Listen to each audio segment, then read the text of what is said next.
അതുകൊണ്ട് ഫമിൻഹു യഅകുലൂൻ, നിങ്ങൾ ഭക്ഷിക്കുന്നുണ്ടല്ലോ, ആ ഭക്ഷണത്തിന് നിങ്ങൾ നന്ദി ചെയ്യുന്നുണ്ടോ?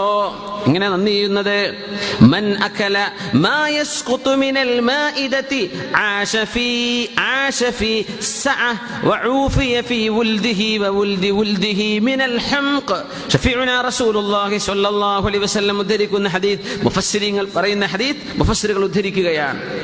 മൻ അകല, ആരെങ്കിലും മാ യസ്ഖുതു മിനൽ മാഇദ, സുപ്രയിൽ നിന്ന് വീണുപോകുന്നത്, നമ്മുടെ ഭക്ഷണത്തിന്റെ പ്ലേറ്റിൽ നിന്ന് വീണുപോകുന്നത് ആരെങ്കിലും എടുത്ത് ഭക്ഷിച്ചാൽ, അങ്ങനെ സംഭവമില്ലല്ലോ, കഴിഞ്ഞാൽ എടുത്ത് കളയാണ്, ദൂരെ കൊണ്ടുപോയി കൊട്ടിക്കളയാൻ. പിന്നെ മുഅ്മിനീങ്ങളെ, അള്ളാഹുവിന്റെ പരീക്ഷണം വരുന്നത് പേടിക്കണം. അള്ളാഹു കാത്തുരക്ഷിക്കുമാറാകട്ടെ. തിന്നാൻ പറ്റുന്നത് ഉണ്ടാക്കുക, ഉണ്ടാക്കിയത് നമ്മൾ ഭക്ഷിക്കുക, അതൊരിക്കലും നശിപ്പിച്ച് ഒരു മൃഗത്തിനെങ്കിലും ഉപകാരപ്പെടണം. നമ്മുടെ കച്ചറ കൊണ്ടുപോയി കൊട്ടിയിട്ട് ആർക്കവിടെ കിട്ടുന്ന ഒരു പൂച്ചക്ക് പോലും കിട്ടൂല അല്ലേ? നമ്മളിവിടെ കൊണ്ടുപോയി കൊട്ടിയാലേ, ഈ നഗരങ്ങളിലെ വിഷയങ്ങൾ അതാണ്. നാട്ടിലൊക്കെ ആണെങ്കിൽ വല്ല ആടിനോ പശുവിനൊക്കെ കൊടുക്കാന്ന്, വല്ല ഒട്ടകത്തിനും കിട്ടുമെന്ന് വിചാരിക്കുക. ഇവിടെയൊക്കെ നമ്മൾ കൊണ്ടുപോയി കൊട്ടുന്നത് ഒരുപാട് വിസർജ്യങ്ങളിലേക്കാണ് പോകുന്നത്. കടുത്ത കുറ്റല്ലേ? ഇങ്ങനെയൊക്കെ റബ്ബ് പറഞ്ഞു. നിങ്ങളുടെ ധാന്യമണിയെക്കുറിച്ച് നിങ്ങൾ ആലോചിച്ചിട്ടുണ്ടോ? ഒരു ഹുബൂസ്, ഒരു ബ്രെഡ് ഉണ്ടാവണമെങ്കിൽ എത്ര ധാന്യം പൊടിക്കപ്പെടണം? അതേപ്പറ്റി നിങ്ങൾ ആലോചിച്ചുവോ? നിങ്ങളുടെ ഭക്ഷണത്തളികയിൽ നിന്ന് വീണുപോകുന്നത് ആരെങ്കിലും എടുത്തു ഭക്ഷിച്ചാൽ, ഇമാം മുസ്ലിം റളിയല്ലാഹു അൻഹു റിപ്പോർട്ട് ചെയ്ത ഹദീസുണ്ട്, നിങ്ങളുടെ ഭക്ഷണത്തിൽ നിന്ന് എന്തെങ്കിലും വീണുപോയാൽ ഫൽയുമിത്സു മാ അലൈഹാ മിനൽ അദാ, അതിൽ എന്തെങ്കിലും അഴുക്കുണ്ടെങ്കിൽ അഴുക്കെല്ലാം നീക്കിക്കളഞ്ഞ് ഫൽയകുൽഹാ, മനുഷ്യനത് തിന്നട്ടെ, അവൻ ഭക്ഷിക്കണം, അത് എറിഞ്ഞു കളയരുത്. മക്കളെ ഉമ്മമാര് പഠിപ്പിക്കണം. നമ്മൾ ചോറ് കഴിക്കുന്ന ആൾക്കാരാണ്, വറ്റ് വീണുപോകുക, അത് പെട്ടെന്ന് മനസ്സിലാവും. വറ്റ് വീണുപോയാൽ, പാത്രത്തിൽ നിന്ന് വീണുപോയാൽ അത് എടുത്ത് ഭക്ഷിക്കാൻ മക്കളെ പഠിപ്പിക്കണം. എടുത്ത് ഭക്ഷിക്കാൻ മക്കളെ പഠിപ്പിക്കണം. എന്തിനാണെന്നറിയോ? മക്കൾക്ക് ബുദ്ധിമോശം വരാതിരിക്കാൻ. ഹംഖ് എന്ന് പറയില്ലേ, ആൾ അഹ്മഖ എന്ന് പറഞ്ഞാൽ എന്താ? ബുദ്ധിയില്ലാത്ത മനുഷ്യനാണെന്ന്. അങ്ങനത്തെ അസുഖം മക്കളിലും മക്കളുടെ മക്കളിലും വരാതിരിക്കണമെങ്കിൽ നിങ്ങൾ കഴിക്കുന്ന ഭക്ഷണത്തളികയിൽ നിന്ന് വീണു പോകുന്നത് നിങ്ങൾ കഴുകിയിട്ടെങ്കിലും നിങ്ങൾ വൃത്തിയാക്കിയിട്ട് കഴിക്കണമേ, അത് നിങ്ങൾ വേസ്റ്റാക്കി കളയല്ലേ എന്ന് റസൂലുള്ളാഹി സ്വല്ലല്ലാഹു അലൈഹി വസല്ലം. മൻ അകല മാ യസ്ഖുതു മിനൽ മാഇദ, അവന്റെ ഭക്ഷണത്തളികയിൽ നിന്ന്, പ്ലേറ്റിൽ നിന്ന്, സുപ്രയിൽ നിന്ന് വീണു പോകുന്നത് ആരെങ്കിലും എടുത്തു ഭക്ഷിച്ചാൽ ആശ ഫീ സഅത്തിൻ, അല്ലാഹു തആല വിശാലത ചെയ്തു കൊടുക്കുന്ന ഒരു ജീവിതം അയാൾക്ക് ലഭിക്കും. വിശാലത ഉണ്ടാകും ജീവിതത്തിൽ. വഊഫിയ ഫീ വലദിഹി വവൽദി വലദിഹി മിനൽ ഹംഖി, മക്കൾക്കും മക്കളുടെ മക്കൾക്കും ഭ്രാന്ത് പോലെയുള്ള അസുഖങ്ങൾ അല്ലാഹു വരുത്തി വെക്കില്ലെന്ന് പരിശുദ്ധ റസൂലുള്ളാഹി സ്വല്ലല്ലാഹു അലൈഹി വസല്ലം ഗ്യാരണ്ടി തന്നത് ഭക്ഷിക്കുന്ന ഭക്ഷണത്തോട് ബഹുമാനം കാണിക്കുമ്പോഴാണ്. അതുകൊണ്ട് ഭക്ഷണം വേസ്റ്റ് ആക്കല്ലേ. കല്യാണങ്ങൾ നിങ്ങൾ എത്രയധികം ആളുകൾക്ക് തിന്നാൻ ആവശ്യമുള്ള ആളുകളെ വിളിക്കുകയും വിശപ്പുള്ളവർക്ക് ഭക്ഷണം കൊടുക്കുകയും അത് നിങ്ങൾ എത്ര വെറൈറ്റി ഉണ്ടാക്കിക്കോ, കുഴപ്പമില്ല, വേസ്റ്റ് ആക്കരുത്, വേസ്റ്റ് ചെയ്യരുത്. അല്ലാഹുവിന് ഇഷ്ടമല്ല. ഇന്നൽ മുബദ്ദിരീന കാനൂ ഇഖ്വാനശ് ശയാത്വീൻ, പിശാചിന്റെ കൂട്ടുകാരാണ് വേസ്റ്റ് ആക്കി കളയുന്നവർ. ആർഭാടത്തിന്റെ പേരിൽ ഒരുപാട് വെച്ചുകൂട്ടി നശിപ്പിക്കല്ലേ. എന്ത് സംഭവിക്കും? മക്കളിലോ മക്കളുടെ മക്കളിലോ ഭ്രാന്ത് പോലെയുള്ള പരീക്ഷണങ്ങൾ അല്ലാഹു പരീക്ഷിച്ചേക്കും. സ്വന്തം മക്കളെ കണ്ടില്ല എന്ന് വരും. വൽദി വലദിഹി, മക്കളുടെ മക്കളുടെ മക്കളുകളിൽ അല്ലാഹു തആല ഭ്രാന്ത് രോഗം കൊടുത്തെങ്കിലും ഇവനെ പരീക്ഷിക്കുമെന്നാണ്. അല്ലാഹു കാത്തുരക്ഷിക്കട്ടെ. അതുകൊണ്ട് നമ്മുടെ ഈറ്റിംഗ് എറ്റിക്കറ്റ്സ്, അതിലൊക്കെ നമ്മൾ ഒരുപാട് മാറ്റം വരുത്തണം. ആവശ്യമുള്ളത് വാങ്ങിക്കുക. ഒരുപാട് വാങ്ങിക്കുന്ന, ഒരുപാട് വാങ്ങിച്ചു കൂട്ടുകയും ഒരുപാട് തിന്നുകയും ചെയ്യുന്ന ഒരു സംസ്കാരം നമുക്കുണ്ട്. ഒരുപാട് ഇപ്പം ഈ നമ്മുടെ ജങ്ക് ഫുഡുകളൊക്കെ, ഈ നമ്മൾ പറയാറുണ്ടല്ലോ, പെപ്സി കുടിക്കാൻ പറ്റുമോ, കൊക്കോകോള കുടിക്കാൻ പറ്റുമോ, അതിൻ്റെ മസാലയല്ല ഞാൻ പറയുന്നത്. ഈ കുടിക്കുന്നതിൻ്റെ ക്വാണ്ടിറ്റി എത്രയാണെന്ന് എൻ്റെ അത്ഭുതം അല്ലെ. സ്മോൾ ഓർ ലാർജ് ചോദിക്കൂലേ കൗണ്ടറിലുള്ള ആള്, ലാർജ് വേണോ സ്മോൾ വേണോ മീഡിയം വേണോ? ഈ സ്മോൾ എന്ന് പറഞ്ഞാൽ തന്നെ മീഡിയത്തിൻ്റെ അപ്പുറത്താ. ഇത്ര വലുപ്പമുള്ള കുറ്റിയൊക്കെ ഓരോരുത്തർ കൊണ്ടുപോകും. ഇതൊക്കെ കുടിക്കുക. സുബ്ഹാനല്ലാഹ്, മനുഷ്യനെ കൊണ്ട് കുടിപ്പിക്കുകയാണ്. നീ കുടിച്ചേക്ക്, നിന്റെ വയറങ്ങോട്ട് വലുതാവട്ടെ, അടുത്ത തവണ വരുമ്പോൾ 2 ലാർജ് എടുക്കുമെന്ന് പറയണം. അതിന് തരുന്ന ട്രെയിനിങ് ആണ് ഇതൊക്കെ. വളരെ സ്മോൾ തന്നെ മതി എന്ന് പറഞ്ഞാൽ തന്നെ അത് മീഡിയത്തിൻ്റെ അപ്പുറത്തേക്കുണ്ട്. അതന്നെ കുടിക്കാൻ മനുഷ്യന് എമ്പാടുമാണ്. അതിൻ്റെ അപ്പുറം മീഡിയം എന്ന് പറഞ്ഞാൽ അടുത്ത സ്റ്റെപ്പ്. അതും കഴിഞ്ഞൊരു ലാർജ് വരട്ടെ. സുബ്ഹാനല്ലാഹ്, എന്നിട്ട് കൊണ്ടുപോയി കൊട്ടുകയാണ്, കളയാണ്. നമ്മളെ കൊണ്ട് ഒരുപാട് തീറ്റിപ്പിക്കാനും ഒരുപാട് കുടിപ്പിക്കാനും പിശാച് ഉദ്ദേശിക്കുന്നുണ്ട്. ആരോഗ്യം നശിച്ചു പോകാൻ, ആരോഗ്യം നശിപ്പിക്കാൻ. വേസ്റ്റാക്കരുതേ. അല്ലാഹു തആല ജീവിതത്തിൽ വിശാലത ലഭിക്കുകയും മക്കളിലും മക്കളുടെ മക്കളിലും പേരക്കിടാങ്ങളിലും ഭ്രാന്ത് പോലെയുള്ള അതുപോലെ ഹുംഖ് മണ്ടത്തരങ്ങൾ ചെയ്യുന്നത്, സ്വബോധമില്ലാതെ പ്രവർത്തിക്കുന്ന അസുഖങ്ങൾ വരുന്നത്, ഇതൊക്കെ അല്ലാഹു നിങ്ങൾക്ക് തരാതിരിക്കണമെങ്കിൽ നിങ്ങളുണ്ടാക്കുന്ന കറിയും നിങ്ങളുണ്ടാക്കുന്ന ഭക്ഷണവും എല്ലാം റീസൈക്കിൾ, റീയൂസ്, അതൊക്കെ നമുക്ക് ചെയ്യാൻ പറ്റുമല്ലോ അല്ലേ? ചോറൊക്കെ എടുത്ത് ഇഡ്ഡലിയാക്കി മാറ്റുന്നില്ലേ? അതൊക്കെ നല്ലതിന് കുഴപ്പമൊന്നുമില്ല. കുറച്ച് ചോറ് ബാക്കിയായി പോയി, നാളെ ഇഡ്ഡലി ആയിക്കോട്ടെ, ഇഡ്ഡലി കുറച്ച് ചോറെല്ലാം അരച്ചു കൊടുക്കുന്നു, ഒരു കുഴപ്പമില്ല. അത് റീയൂസ് ചെയ്യണം. നമ്മളിപ്പോൾ അങ്ങനെ പഠിപ്പിക്കുക കുട്ടികളൊക്കെ, റീസൈക്കിൾ, റീയൂസ് ആൻഡ് റെഡ്യൂസ്.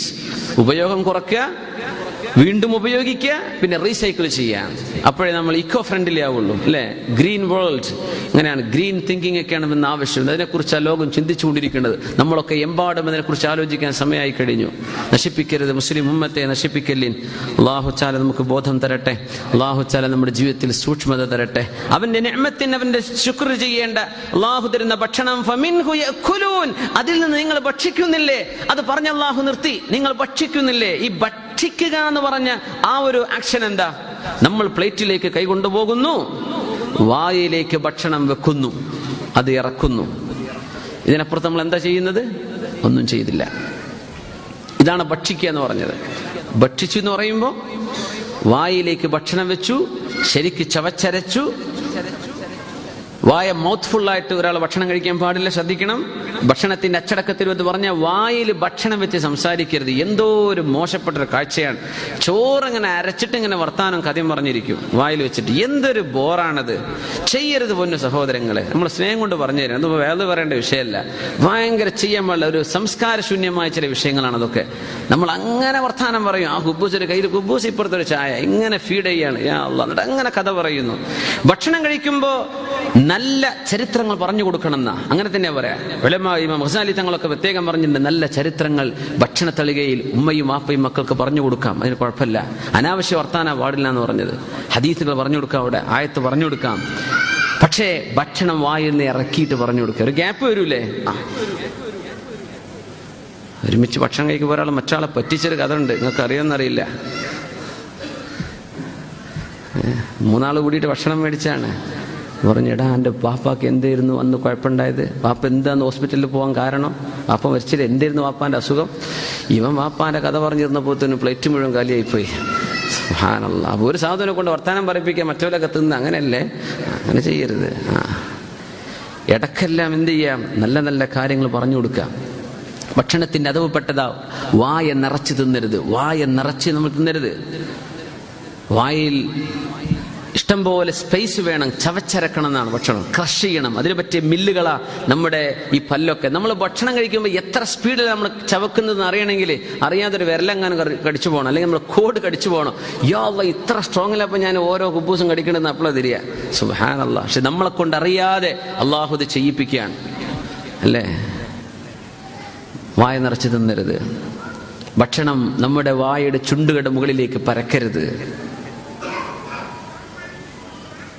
കുട്ടികൾക്ക് വയറ് നിറച്ചു തിന്നണമെന്ന് ഉമ്മമാർ പറഞ്ഞു കൊടുക്കരുത്. ഉമ്മമാര് പറയേണ്ടത് മോനെ മിനിമം തിന്നാ മതി എന്നാ. ഗസാലി ഇമാം പറയുന്നുണ്ട്, ഉമ്മമാര് ഭക്ഷണം മിതമായി കഴിക്കുന്ന കുട്ടികളെ ചൂണ്ടിക്കാണിച്ചു കൊടുക്കണം. നീ അവനെ പോലെ ആവണം കേട്ടോ, നീ വയറ് നിറച്ച് തിന്നരുത് കേട്ടോ. ഇന്ന് നേരെ മറിച്ച്, ഈ കാണില്ലേ കാക്കാന്റെ മോനെ, ഓന്റെ വയറിന്റെ വലിപ്പം കണ്ടില്ലേ, നിന്റെ നോക്ക്. സുബ്ഹാനല്ലാഹ്. ഡോക്ടർമാരടുത്ത് പോയ ഉമ്മമാർക്ക് ആകെയുള്ള പരാതിയതാ, പൊന്നാര ഡോക്ടറിന്റെ കുട്ടി ഒരു സാധനം തിന്നണില്ല. കുട്ടി ഒരു സാധനം തിന്നാതെ എങ്ങനെ ജീവിച്ചടക്കണത്? അപ്പോൾ എന്തൊക്കെയോ തിന്നണ്ട ആവശ്യമുള്ളത് നിങ്ങളുടെ മുമ്പിൽ വന്നിട്ട് തിന്നണില്ല എന്നതിൻ്റെ അർത്ഥം. ആ പരാതി ഇനി പറഞ്ഞു പോകരുത്. കുട്ടിക്ക് വിശക്കുന്നുണ്ടെങ്കിൽ ഓടി വരും, താനേ വരും, ഉമ്മ ഭക്ഷണം വേണമെന്ന് പറഞ്ഞിട്ട്.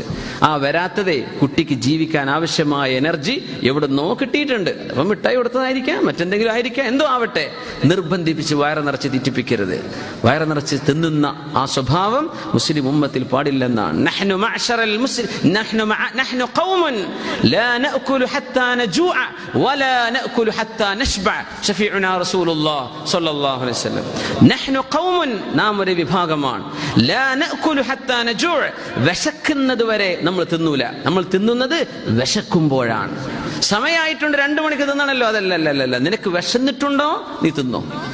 2 മണി 4 മണി 5 മണി എന്ന് വിഷയമല്ല. ഉമ്മാരെ കുട്ടികളെ കുറച്ചോനെ കുട്ടിയെ തിന്ന് 2 മണിയായി കുട്ടിയെ 4 മണിയായി കുട്ടിയെ നീ ചോറ് വെച്ചിട്ടില്ലല്ലോ. കുട്ടിക്ക് ആവശ്യമില്ലെങ്കിൽ എന്തിനാണ് നിർബന്ധിപ്പിക്കരുത്. കുട്ടികളോട് മിനിമം തിന്നാൻ പഠിപ്പിക്കണം എന്നാ. വയർ നിറച്ച് തിന്നുന്നത് മോശപ്പെട്ട വിഷയമാണ്. അത് മക്കൾ അങ്ങനെ ശീലിപ്പിക്കണം എന്നാ ഉലമാ പഠിപ്പിച്ചിട്ടുള്ളത്. വിശക്കുന്നത് വരെ നമ്മൾ തിന്നുകയില്ല. വയറ് നിറയുന്നത് വരെയും നമ്മൾ തിന്നുകയില്ല. അങ്ങനത്തെ വിഭാഗമാണ് നമ്മൾ. ഏതായി നമ്മൾ എന്ന് പറഞ്ഞത്? അഷ്റഫുൽ ഖൽഖിന്റെ അനുയായികൾ, ഉമ്മത്തികൾ സ്വല്ലല്ലാഹു അലൈഹി വസല്ലം. അപ്പൊ നമ്മളൊക്കെ കൂട്ടത്തിൽ പെട്ടപ്പോ നമ്മളതിൽ പെട്ടോ? നമുക്ക് പറയാലോ വിശന്നിട്ടില്ല, തിന്നുന്നില്ല. ഒരു ദിവസം 4 കല്യാണത്തിന് പോകണം, 4 സ്ഥലത്ത് 1/2 പ്ലേറ്റ് തിന്നാൽ തന്നെ എന്തായിരിക്കും ആ ക്വാണ്ടിറ്റി? സുബ്ഹാനല്ലാഹ്. കല്യാണം പറയാൻ പോകുമ്പോഴൊക്കെ കുടിച്ച് ആ മധുരട്ട വെള്ളമിട്ട് കുടിച്ച് മടുക്കാറുണ്ടല്ലേ? ആവശ്യമില്ലെങ്കിൽ കുടിക്കണ്ട. അത് വീട്ടുകാരെ മനസ്സിലാക്കണം. ഈ നിർബന്ധിപ്പിച്ച് തീറ്റിക്കരുതെന്നാ. അത് ദുയാഫത്തിന്റെ ആദാബിൽ ഉലമാ പറയുന്നുണ്ട്. ഒരു അതിഥി സൽക്കാരത്തിന്റെ വിഷയത്തിൽ ഒരുപാട് ഇട്ടുകൊടുത്ത് തീറ്റിപ്പിക്കരുതെന്ന. ആ ആവശ്യം അവരെ ബുദ്ധിമുട്ടാക്കരുത് എന്നാണ്. ഒരാളുടെ മിനിമം ആൾക്ക് എത്ര ആവശ്യം അത് കഴിക്കുന്ന ഒരവസ്ഥയിലാണെങ്കിൽ നിർബന്ധിപ്പിക്കരുതെന്ന. എന്തെന്നറിയോ? വയറ് നിറയുന്നത് വരെ നമ്മൾ തിന്നൂല, പിന്നെ വിശക്കുന്നത് വരെ നമ്മൾ തിന്നാൻ തുടങ്ങൂല. അങ്ങനത്തെ വിഭാഗമാണ് നമ്മൾ എന്ന് റസൂലുള്ളാഹി സ്വല്ലല്ലാഹു അലൈഹി വസല്ലം.